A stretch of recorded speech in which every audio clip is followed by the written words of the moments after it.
Assalamualaikum warahmatullahi wabarakatuh. Alhamdulillah wa kafa wa salamun ala ibadilladzina istafa. Asyhadu an la ilaha illallah wahdahu la syarika lah wa asyhadu anna Muhammadan abduhu wa rasuluhu la nabiyya ba'dah. Allahumma shalli wa sallim wa barik ala sayyidina Muhammadin wa ala alihi wa sahbihi ajma'in. Allahumma aslih ummata Muhammadin sallallahu alaihi wasallam wa farij an ummati Muhammadin sallallahu alaihi wasallam wa inshrah nahdatul watan fil alamin bihaqqi Muhammadin sallallahu alaihi wasallam. Qalu subhanaka la ilma lana illa ma 'allamtana innaka antal alimul hakim. Rabbi zidni ilma warzuqni fahma. Rabbi shrah li sadri wa yassir li amri wahlul 'uqdatam min lisani yafqahu qawli. Rabbi a'udzu bika min hamazati syayatin wa a'udzu bika rabbi ay yahdurun. Shadaqallahul azim. Yang sama-sama kita hormati Ketua DKM kita sekaligus Bapak RT kita, yaitu Bapak Didi Soekardi. Sesepuh kita di sini ada Bapak Haji Nali, Bapak Haji Castub, jemaah kita yaitu Bapak Gema Ardiadi, ada Bapak Endra, ada Bapak Ardi Tanjung, dan ada Bapak Heri. Juga ibu-ibu kami di sini yang senantiasa istiqomah dan setia mendengarkan, mengikuti taklim tematik Al-Quran kita setiap Sabtu. Ada Ibu Noval, ada Ibu Erna, dan ibu-ibu yang lain, Ibu Musyrifah, serta para jamaah dimanapun Anda dapat menjangkau dan mendengar suara kami. Bagaimana, semuanya sehat ya? Alhamdulillah, kita bersyukur sampai detik ini kita masih diizinkan untuk melanjutkan perjalanan kehidupan kita yang teramat singkat. Jadi hidup kita di dunia ini teramat singkat, tetapi sangat menentukan arah kehidupan kita selanjutnya menuju alam keabadian. Salah mengambil sikap, salah mengambil keyakinan, salah mengambil ajaran, fatal akibatnya di alam kubur dan di alam-alam selanjutnya. Maka bersyukur dan beruntung kita bisa terbuka hati dan pikiran kita untuk senantiasa selalu dekat kepada Allah Subhanahu wa ta'ala dan senantiasa belajar menuntut ilmu, mendalami ilmu-ilmu Allah baik yang ada dalam Al-Quran maupun hadis Nabi kita Muhammad sallallahu alaihi wasallam.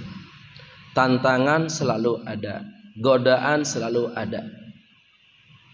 Jangan sampai tantangan-tantangan itu menyebabkan hilangnya semangat kita, hilangnya iman kita.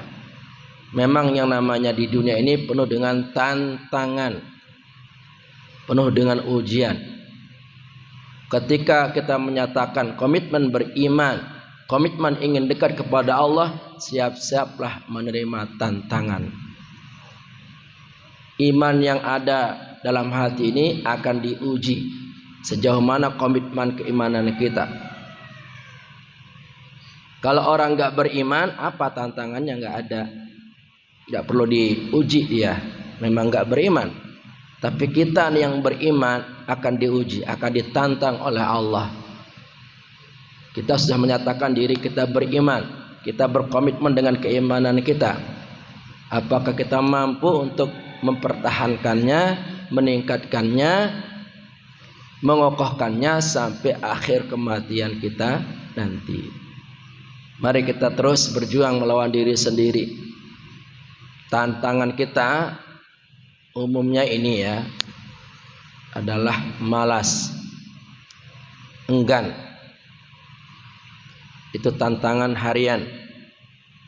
Ada rasa kemalasan untuk ke masjid, ada rasa kemalasan untuk baca Quran, ada rasa kemalasan untuk ngaji, ada rasa kemalasan berbuat baik. Ini adalah tantangan-tantangan yang mesti ditaklukkan.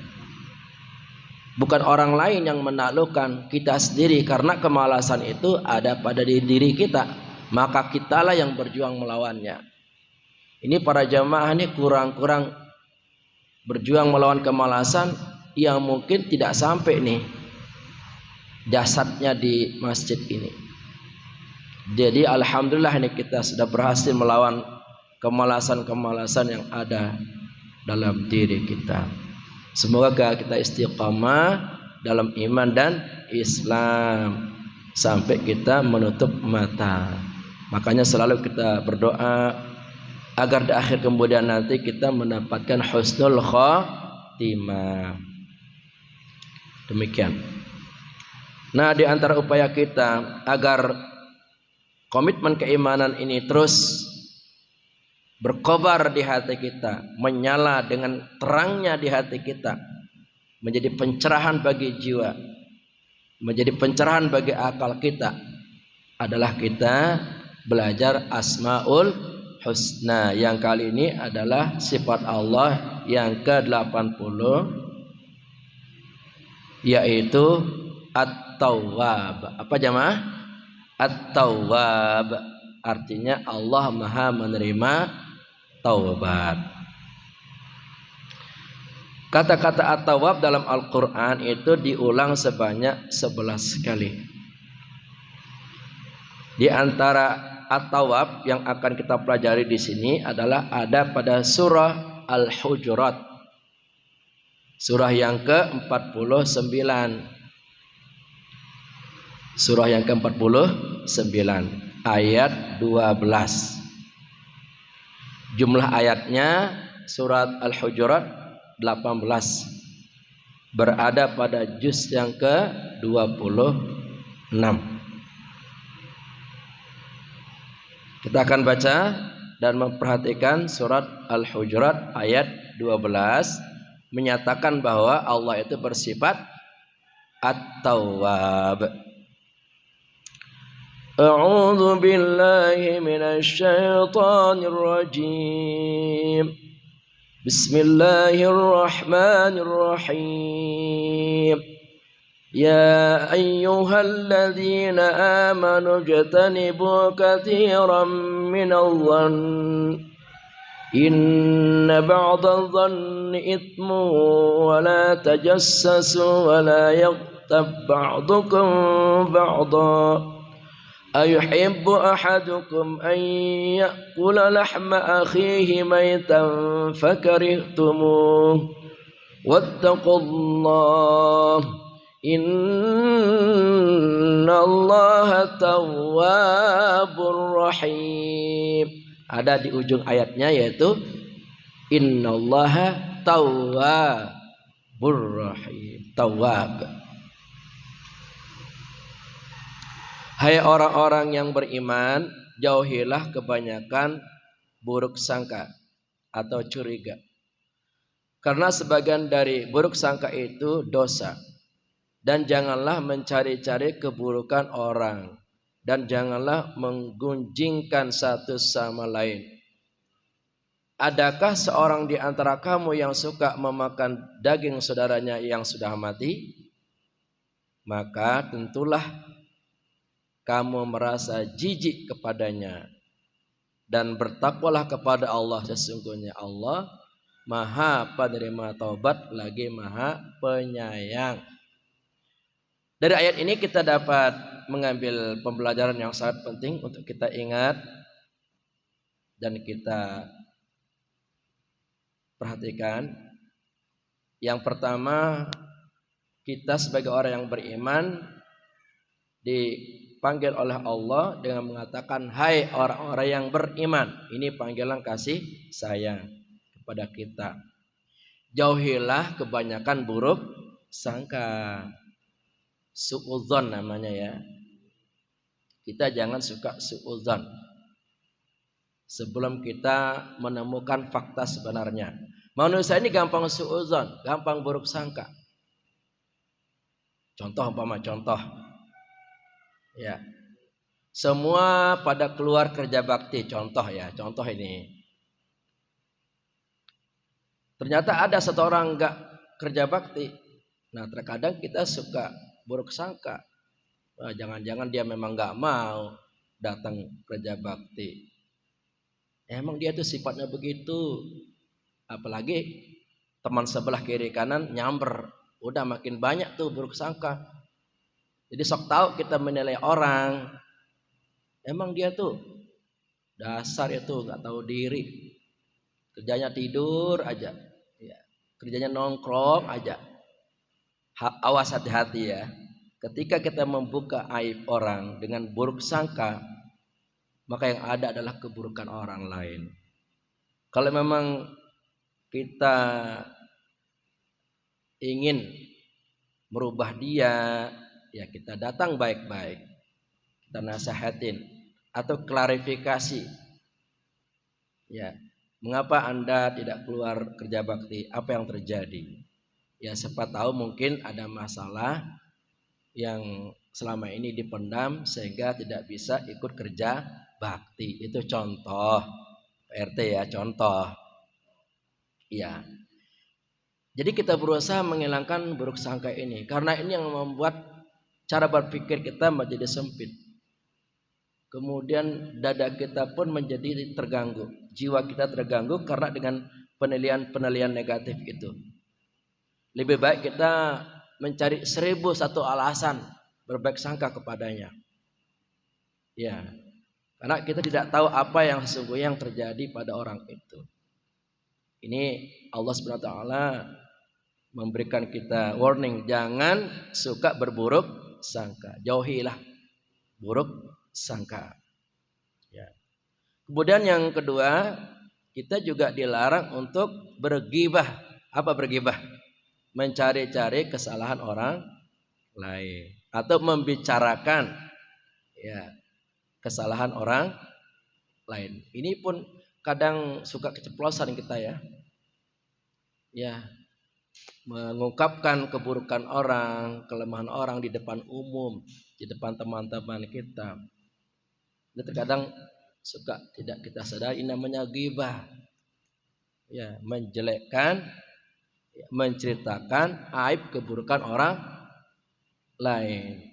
Apalagi kalau berani menjelekkan aib istrinya atau suaminya di depan orang, ini sama artinya membongkar isi dapur, membuka kartu. Kalau bisa nih kita bercerita yang baik-baik aja lah.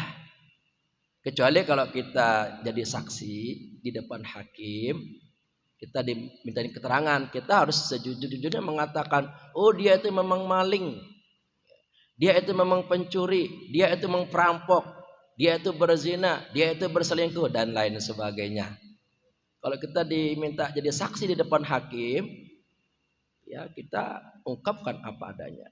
Tapi kalau dalam kehidupan sehari-hari, kita jangan terlalu mudah untuk menjelekkan orang, ya, untuk stempel orang dengan kata-kata yang tidak pantas. Kita pun kan tidak mau dijelekin oleh siapapun. Sama orang itu pun walaupun dia salah tidak mau dijelekkan, tidak mau direndahkan. Maka solusi yang paling baik adalah watawasau bil haqqi watawasau bis sabr.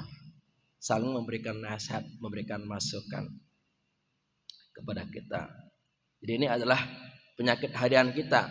Biasanya kita nih ya kalau udah berdua nih, ya entah kenapa tiba-tiba nyeletuk membicarakan aib orang, tetangga kita mungkin, teman kita mungkin. Nah ini yang membuat kita panas.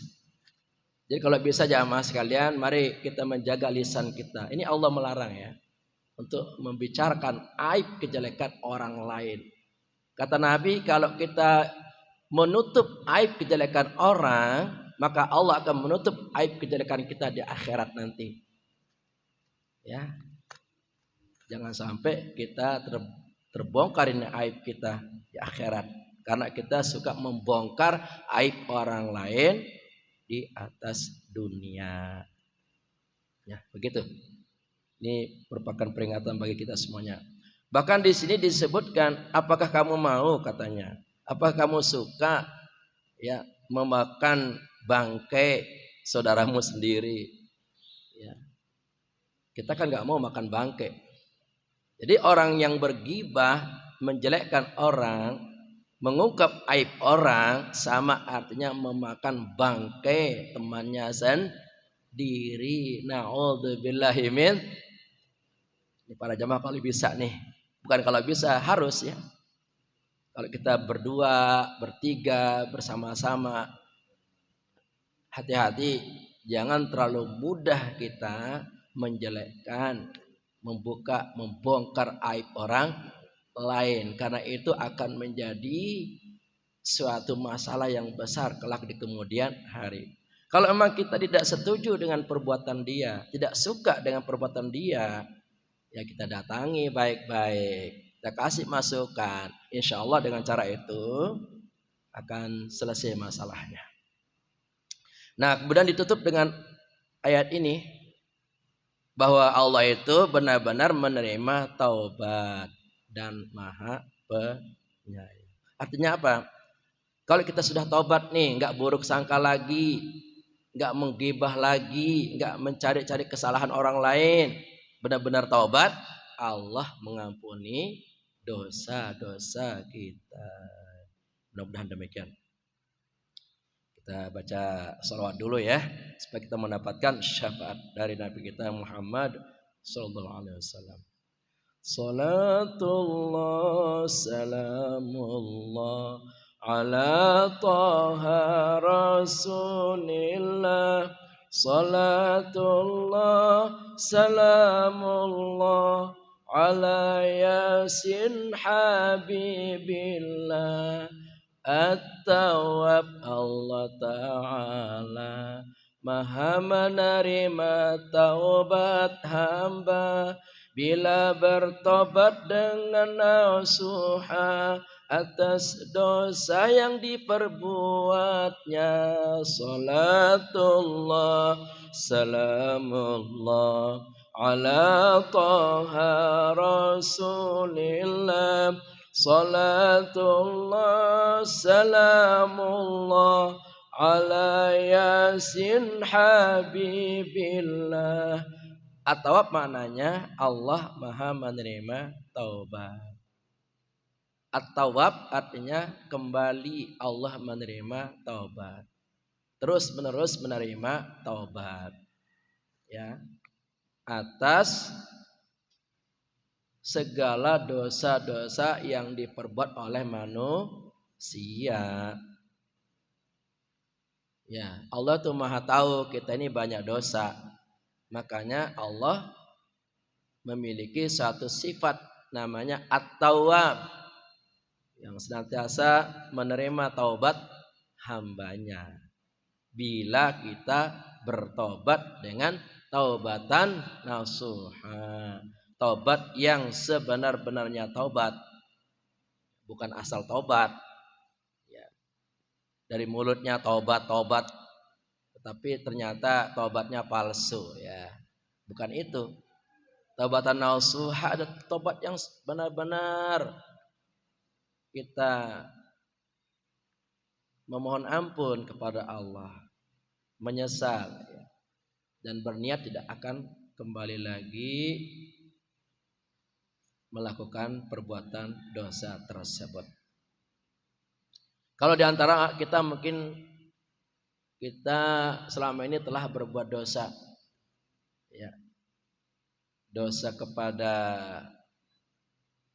pasangan hidup mungkin ya, dosa kepada teman mungkin, dosa kepada Allah mungkin. Maka Allah berjanji akan menerima taubat kita kalau kita benar-benar bertaubat. Ya, semua manusia pasti pernah salah. Kullu bani Adam khata'. Setiap anak keturunan Adam mereka pasti bersalah. Wa khairul khata'in at-tawwabun. Ya. Dan sebaik-baik orang yang berbuat salah adalah mereka yang bertaubat. Pokoknya selain Rasulullah pasti berpotensi untuk berbuat dosa. Pernah berbuat dosa. Ya, termasuk kita ini. Pasti kita pernah berbuat dosa. Dan kita yang tahu. Mungkin orang lain gak tahu. Tapi kita yang tahu bahwa kita pernah berbuat dosa. 10 tahun yang lalu teringat itu dosanya. Ya. Tidak cukup sekali kita bertobat, terus kita bertobat. Nabi mencontohkan kepada kita, dalam sehari semalam beliau bertobat antara 70 sampai 100 kali. Padahal Nabi tidak punya dosa. Ya, apalagi kita yang banyak dosa. Kita terus bertobat, mohon ampun. Astagfirullahaladzim, astagfirullahaladzim, astagfirullahaladzim. Ya, itu gak nyampe 5 menit tuh, 2 menit 100 kali selesai. Ya, astagfirullahaladzim, astagfirullahaladzim. Coba bisa nggak sehari semalam kita luangkan waktu 2 menit untuk tobat. Astagfirullahaladzim, astagfirullahaladzim. Bisa nggak para jamaah? Bisa ya. Ini tidak semua loh bisa melakukannya. Karena tidak mengkondisikannya, tidak mengatur dirinya. Ya. Kita dalam pikiran kita terlalu mengutamakan pekerjaan dunia kita. Terlalu mementingkan tugas-tugas duniawi kita, sehingga tidak ada celah untuk taubat. Terlalu asik sibuk dengan dunianya, dengan aktivitasnya, sehingga tidak sempat bertobat. Walau 2 menit saja. Astagfirullahaladzim, astagfirullahaladzim. Bisa jamaah? Tidak semua loh melakukan ini. Saking sibuknya manusia sampai disuruh taubat aja susah. Perintah taubat ini kepada semuanya, baik kepada orang yang memang bersalah, nyata-nyata berbuat dosa, atau yang tidak berbuat dosa. Karena Allah berfirman apa? Ya ayyuhalladzina amanu tubu ilallahi taubatan nasuha. Hai orang-orang yang beriman, bertobatlah kalian dengan taubat yang sebenar-benarnya. Artinya kita diperintahkan dan diwajibkan untuk bertobat. Ada nggak ada dosa, kita bertobat setiap hari. Ya, karena memang kita ini pasti pernah berbuat dosa. Mana mungkin ada dosa yang tidak kita sadari, tidak kita ketahui. Maka kita perlu bertobat. Orang yang beriman saja diperintahkan bertobat, apalagi orang lain. Orang yang banyak dosa, orang kafir, siapapun diperintahkan untuk taubat. Taubat artinya kembali kepada Allah yang selama ini sudah jauh. Ya, disuruh sholat jauh nggak mau, disuruh baca Quran nggak mau, disuruh ngaji nggak mau, jauh dia. Ya, masjid di depan mata seakan-akan ada di luar negeri. Jauh rasanya tuh masjid. Ya jemaah ya. Ya, nggak ada rasa tertarik untuk datang ke masjid. Padahal 5 kali sehari semalam dipanggil oleh Allah. Hayya 'alas shalah. Hei orang Islam, salat datang ke sini. Tapi rasanya jauh itu masjid. Ribuan kilo rasanya, berat banget. Mata kita melihat, oh itu masjid ya. Tapi mata batinnya nggak melihat bahwa itu masjid tempat bersujud. Akhirnya sulit untuk datang ke masjid itu. Telinganya mendengar, ya, oh itu suara azan ya.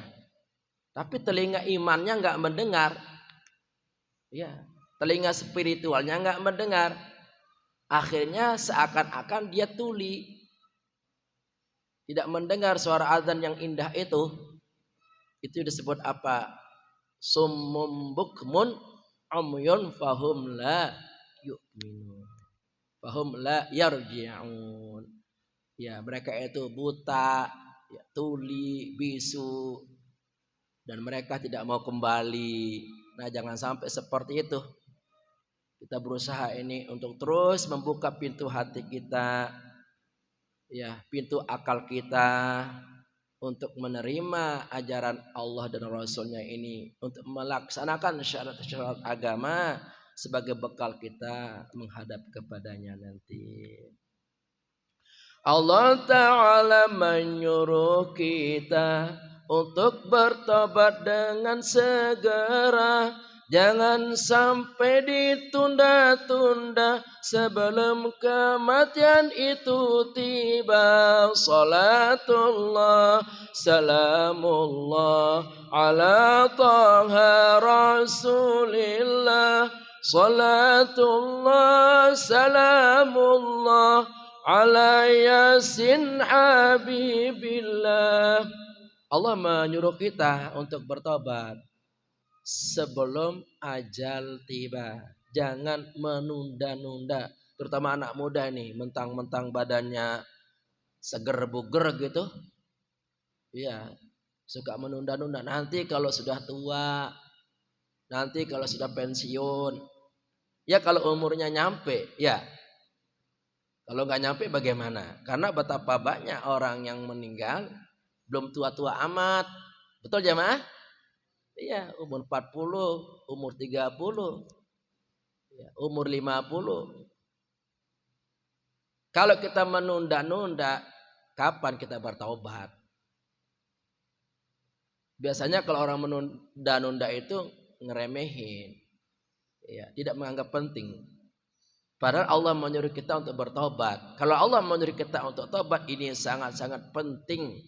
Kata orang kampus, sangat urgen, ya, begitu. Apalagi ini yang kita sudah tua nih, umur 50 ke atas, ya, benar-benar mempersiapkan diri, taubat, benar-benar taubat ini, ya, benar-benar taubat. Taubatnya nggak hanya mulut, astagfirullahaladzim, astagfirullahaladzim, nggak hanya mulut, buktikan dong taubatnya. Bagaimana caranya? Ya, laksanakan dong syariat agama ini dengan penuh semangat. Rajin dong ke masjid. Rajin dong ikutin pengajian. Semangat dong berbuat baik. Jadi nggak cukup astagfirullah, astagfirullah, astagfirullah, tapi perilakunya masih seperti itu. Itu namanya taubat palsu. Ya jemaah ya. Mulutnya taubat tapi faktanya tidak ada. Taubat Pak, taubat gitu. Tapi kenyataannya nggak ada. Tetap aja kayak gitu. Jadi mulut ini adalah langkah awal kita bertobat. Begitu kita mengatakan astagfirullahaladzim, astagfirullahaladzim, berarti kita siap merubah diri kita. Siap memperbaiki diri kita. Ya para jamaah ya. Dan jangan menganggap saya nggak punya dosa. Justru mengatakan saya punya dosa, dia itu berdosa. Orang sombong namanya. Orang Nabi mengatakan apa? Setiap anak turunan Adam pasti berbuat salah, pernah berbuat salah. Dan sebaik-baik orang yang berbuat salah adalah mereka yang bertaubat, memohon ampun kepada Allah Subhanahu wa ta'ala. Ya. Jadi ada dua ini. Keadaan taubat kita diterima. Yang pertama, innallaha taubatal abdi ma lam yughargir. Allah akan menerima taubat kita sebelum nyawa sampai di tenggorokan.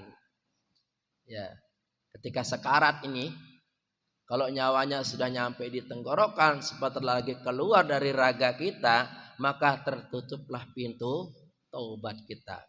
Selama kita masih sehat seperti ini, selama kita belum sekarat dan belum mati, pintu taubat masih terbuka lebar. Ya. Allah senantiasa menunggu taubat kita. Ya. Allah senantiasa menunggu taubat kita siang atau malam. Umpama ada hamba yang berdosa di siang hari, maka Allah menunggu taubatnya di malam hari. Ya. Ketika hamba itu taubat di malam hari, Allah membuka pintu taubatnya seluas-luasnya. Ya. Taubat pintu taubat Allah itu sama seperti perbuatan dosa yang dilakukan. Sebesar itulah pintu taubat yang diberikan kepadanya. Seandainya hamba tersebut berbuat dosa malam hari, Allah menunggu taubatnya di siang hari. Terus makanya di mana-mana biasanya ya, orang yang berbuat dosa nggak langsung dicabut nyawanya, dikasih kesempatan dulu. Mungkin diingatkan sama saudaranya, sama orang tuanya, sama keluarganya, sama teman-temannya. Ya, nggak kena juga. Ya mungkin ditegur oleh Allah lewat yang lain, yang mungkin keselio dulu, jatuh dulu. Ya, nggak tobat juga. Ya mungkin lebih keras lagi nih teguran Allah. Ya mungkin kakinya patah, mungkin ya. Kakinya patah, tadinya keselio, nggak tobat juga, ya mungkin kakinya patah. Nggak tobat juga, ya mungkin dua-duanya kakinya patah. Ya kan? Kalau segitu besarnya teguran Allah nggak tobat juga, wah itu benar-benar hatinya batu itu. Dan pasti menyesal. Ketika dia sakaratul maut, nyawa sudah nyampe di tenggorokan. Seperti Fir'aun, dia pasti bertaubat. Terlambat. Semua manusia ini ujungnya pasti bertaubat. Cepat atau lambat. Makanya taubat kita yang benar sebelum kita sakaratul maut. Sekarang nih kita taubat. Selagi kita sehat, ada nafas, ada umur. Kalau pas sekarat kayak Fir'aun, nyawa sudah nyampe di tenggorokan, taubat nggak bisa, terlambat. Yang kedua, ketika matahari sudah terbit dari sebelah barat, itu artinya detik-detik datangnya hari kiamat. Nanti banyak orang taubat, ya pada kaget semuanya. Ya tiba-tiba matahari terbit dari barat, pada taubat semuanya. Astagfirullahaladzim, ada apa ini? Taubat ya Allah, astagfirullahaladzim. Ternyata kiamat itu benar. Taubat, astagfirullahaladzim. Gak ada gunanya itu taubat. Tertutup itu pintu taubat. Dulu ente kemana? Sudah dikasihkan kesempatan. Sudah gak bisa lagi nih taubat. Pintu taubat tertutup karena matahari sudah terbit dari barat. Ya Allah, mudah-mudahan kita bisa bertobat sebelum ajal kita tiba dan sebelum kiamat itu tiba. Amin ya rabbal alamin.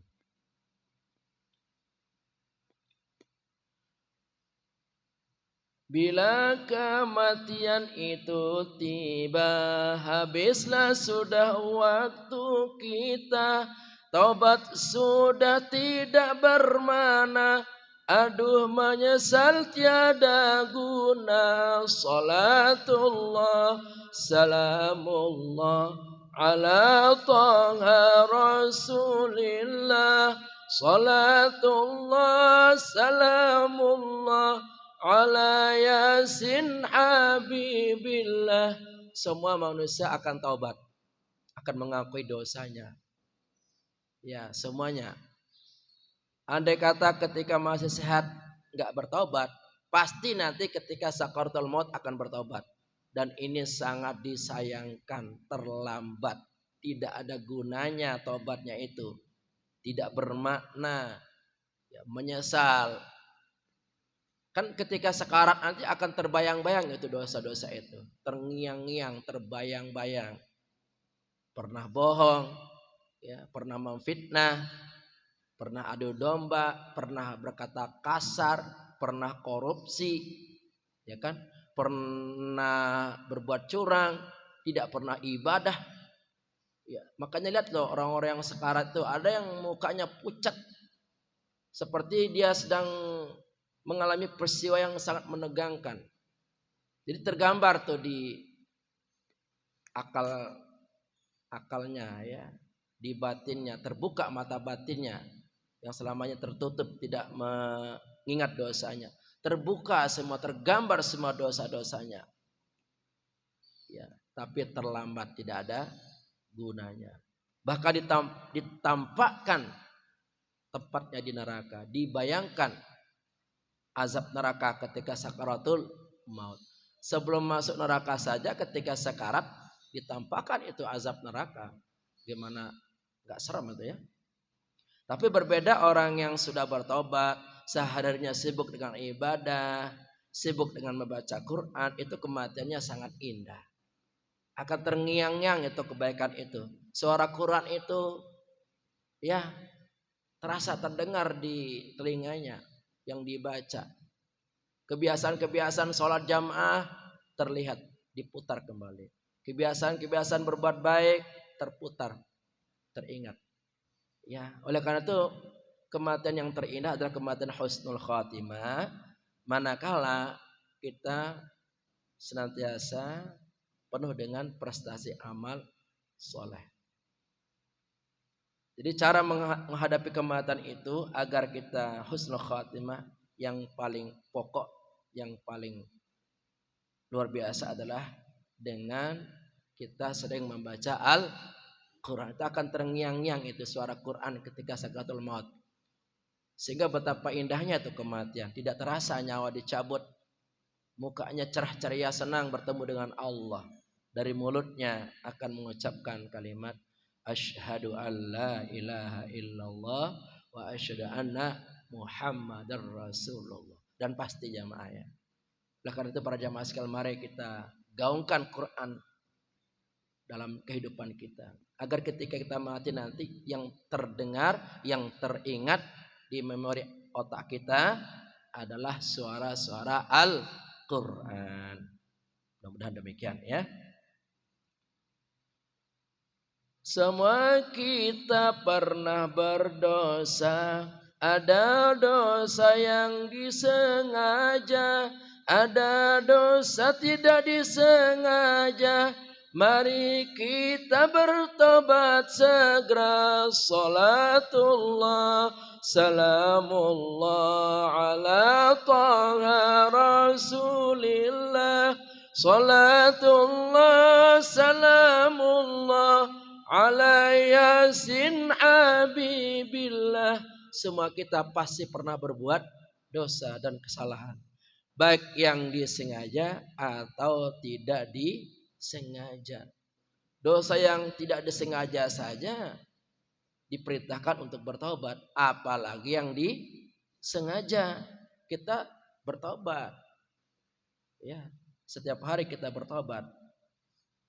Jangan sekali-kali merasakan dirinya paling suci ya, merasa diri paling bersih, nggak boleh. Fala tuzakku anfusakum huwa a'lamu biman ittaqa. Jangan menganggap dirimu suci, karena Allah yang lebih mengetahui siapa yang paling bertakwa.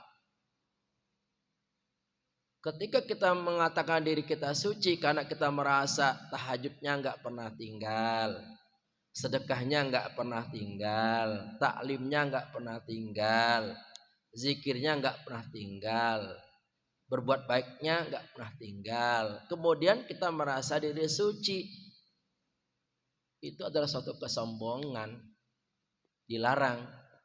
Ketika kita menganggap diri kita suci, orang lain kotor, habis amal kita, hangus, nggak ada artinya itu amal. Makanya jangan merasa diri kita suci. Kita ini adalah makhluk hamba yang banyak dosa ya, maka dibutuhkan yang namanya bertobat, memohon ampun segera kepadanya. Karena kita tidak tahu apakah besok kita masih di alam dunia ini atau hari ini adalah hari terakhir untuk kita. Mari kita bertobat ya, karena kematian adalah satu rahasia. Dengan kita bertobat, kapanpun kita mati, insya Allah kematian kita adalah kematian husnul khatimah. Astaghfirullah Rabbal baraya. Astaghfirullah minal khataya. Astaghfirullah Rabbal baraya. Astaghfirullah minal khataya. Syarat taubat wahai saudara, berjanji tidak mengulanginya. Bila dosa pada sesama, minta maaf pada mereka. Salatullah salamullah ala taha rasulillah. Salatullah salamullah ala yasin habibillah. Syarat taubat ada 3. Yang pertama menyesal. Menyesal terhadap dosa-dosa yang pernah kita lakukan. Yang kedua berhenti. Kalau tahu itu dosa, berhenti. Ya, berhenti. Yang ketiga, tidak akan mengulangi lagi. Berkomitmen tidak akan mengulangi lagi. Itu kalau dosa kita kepada Allah Subhanahu wa ta'ala. Mungkin kita pernah berdosa, meninggalkan sholat umpama ya, meninggalkan kewajiban menuntut ilmu, itu kan termasuk dosa kepada Allah ya. Maka dosa-dosa ini segera kita menyesal, berhenti, kemudian tidak mengulangi kembali. Nah, kalau dosa kita kepada sama manusia ditambah 1 ya, meminta maaf kepada mereka, baru dosa-dosa kita diampuni. Umpama nih kita pernah berbuat salah kepada tetangga atau kepada pasangan hidup kita, tidak cukup dengan istighfar, kita juga meminta maaf dengan tulus. Maafin saya ya. Meminta maaf itu jangan menunggu hari Idul Fitri, kelamaan itu ya. Meminta maaf itu kapan saja, kapanpun, ya kan? Kalau memang kita merasa hari itu berbuat dosa, kita datangi orang itu, kita minta maaf. Mungkin karena kita pernah salah nulis nih di WA umpama ya, kemudian orang itu tersinggung, itu kan dosa kepada manusia. Tidak cukup astagfirullahaladzim, kita datangi, kita kirim balik, maafin ya, saya salah ngomong. Kemudian kita datangin, kita salaman, minta maaf sampai benar-benar dia memaafkan kita. Nah begitu. Kalau enggak kita minta maaf, dosa itu akan dibawa mati nanti. Yang paling repot itu dosa yang bersifat sosial ya. Itu susah minta maafnya tuh. Apalagi mungkin orangnya jauh, ya. Kemudian kita jelekin dia, kita fitnah dia, susah minta maafnya. Makanya kalau kita bikin status, jangan menjelekkan siapapun di situ. Ketika orang banyak tersinggung, berarti dosanya kita yang nanggung. Bagaimana coba meminta maaf? Kita nggak kenal orang-orang yang ada di medsos. Lalu kita salah-salahin orang-orang itu. Kita salahin pejabat kita. Kita salahin pimpinan kita. Kita salahin teman kita. Repot minta maafnya, bagaimana itu? Bermedsoslah yang mendidik. Ya, jangan bermedsos dengan ucapan-ucapan yang tidak bermanfaat. Ya, keluarkan tulisan-tulisan yang memotivasi orang, yang menyemangati orang, itu jauh lebih berharga daripada kita berkata-kata kasar dan kotor di situ. Ya, oleh karena itu para jamaah sekarang, mari kita berbijak dalam medsos. Karena orang kalau sudah tersinggung, apalagi tersinggungnya berat, sulit kita meminta maaf dan sulit kita mendapatkan maaf dari mereka. Alhamdulillah ini yang bisa disampaikan. Semoga ini dapat kita amalkan dan menjadi renungan untuk kita, agar kita sebisa mungkin, sedapat mungkin kita meninggalkan dosa-dosa itu, jangan sampai terulang dan menjadi karakter kita. Amin ya rabbal alamin. Rabbana atina fid dunya hasanah wa fil akhirati hasanah wa qina azabannar. Rabbana atina fid dunya hasanah wa fil akhirati hasanah wa qina azaban nar. Rabbana atina fid dunya hasanah wa fil akhirati hasanah wa qina adzaban nar. Subhanakallahumma bihamdika asyhadu an la ilaha illa anta astaghfiruka wa atubu ilaik. Walhamdulillahirabbil alamin. Wallahul muwaffiq wal hadi ila sabilir rasyad. Wassalamualaikum warahmatullahi wabarakatuh.